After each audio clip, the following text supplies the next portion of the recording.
Vamos a nuestra dosis diaria de la izquierda hablando sobre conflictos internacionales muy guapos.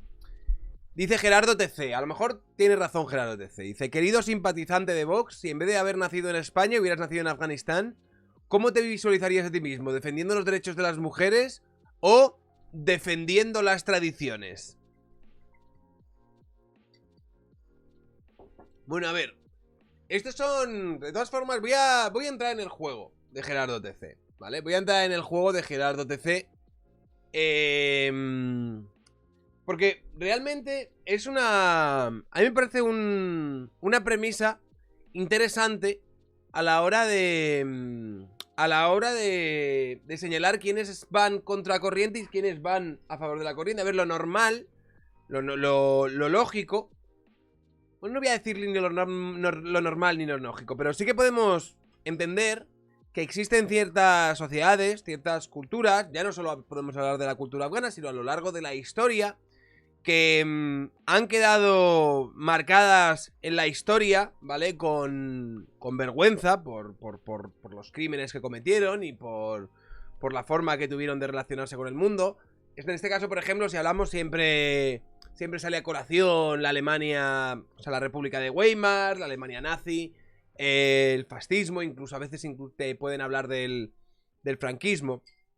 Pero hay una cosa bastante curiosa, ¿sabes? Y es que normalmente la gente cuando recuerda estos periodos oscuros de nuestra historia, independientemente de que sean locales o de otros países, siempre se tienden a poner ellos en el lugar de la resistencia, en el lugar del disidente, ¿vale? Intentando aplicar como el canon a partir del cual ellos ven la realidad al de aquella época. Es decir, si yo ahora mismo soy muy de izquierdas, si yo ahora mismo soy muy progre, muy feminista, muy antirracista, si hubiese vivido en la época de los nazis, probablemente hubiese sido, yo qué sé, el líder de la puta resistencia, ¿sabes? Probablemente habría sido un héroe de guerra, probablemente habría sido un disidente, probablemente habría sido de esas personas, ¿no? Que ayudaban a los judíos a esconderse en mis sótanos y todas estas cosas. La realidad normalmente no es así. La realidad normalmente no es así. De hecho, son premisas o hipótesis que son, y de alguna manera, no voy a decir improbables, pero que no se pueden comprobar. Que decir, podemos generar nuestras hipótesis y demás. Y yo entiendo que normalmente podemos entender cómo la gente que hubiese sido simpatizante con todos estos tipos de régimen... Hay gente que era simpatizante con estos tipos de régimen por pura supervivencia. Por pura supervivencia. Y hay otra gente que simplemente era simpatizante con esos tipos de regímenes porque culturalmente la hegemonía era ese tipo de cosas. Entonces, durante la Alemania nazi, lo que estaba de moda, lo normal, lo lógico... Muchas gracias, Key20. Durante la Alemania nazi, lo normal y lógico era ser nazi. No era ser parte de la resistencia. No era ser alguien que cuestionase los dogmas y los estatutos de un gobierno hiperautoritario que a la mínima te mandaba, pues yo qué sé, tío, a un puto campo de concentración. Igual que en la Unión de Repúblicas Socialistas Soviéticas.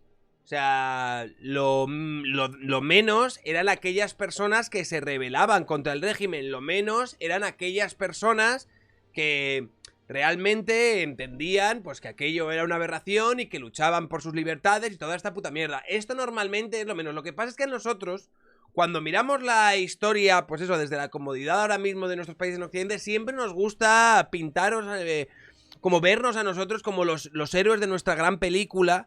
Y ver, no, si yo ahora mismo estuviese en Afganistán estaría luchando por los derechos de las mujeres. No, si yo ahora mismo estuviese en la Alemania nazi estaría luchando por los derechos de tal no sé qué. No, si yo ahora mismo estuviese en la República de Socialistas Soviéticas, yo no sería un comunista, yo sería aquellas personas que estarían luchando por la libertad. Y el rollo de, a ver, es bastante improbable.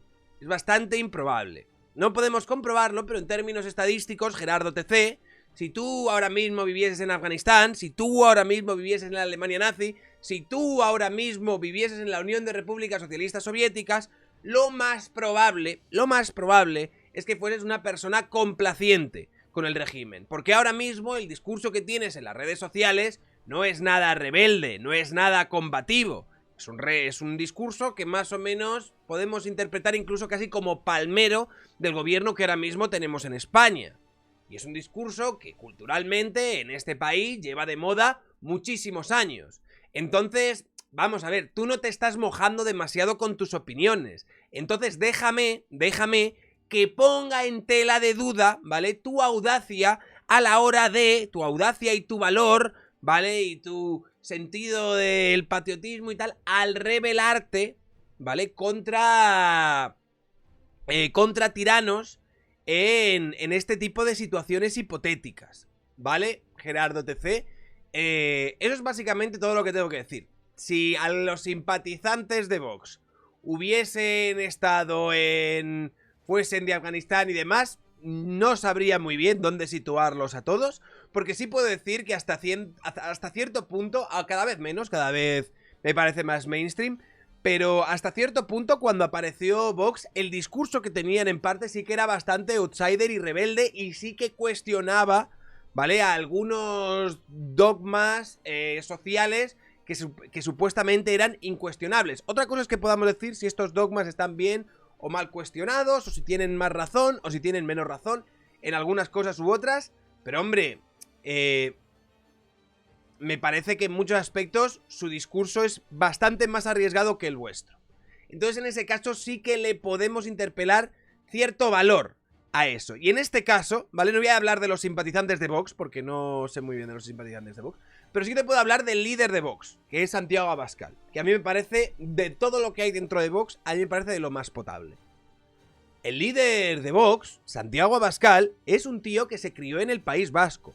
Es un tío que se crió en una zona, en una región, donde pensar de una manera, digamos, disidente, donde pensar de una forma outsider, donde defender valores conservadores, barra liberales, barra españolistas, o como coño lo quieras llamar, pues en la situación en la que él se encontraba, siendo hijo de un empresario y demás, era bastante arriesgado, ¿vale? Viene de una familia que estaba en continua amenaza de muerte. Viene de una familia que el tío tenía que ir con escoltas al instituto.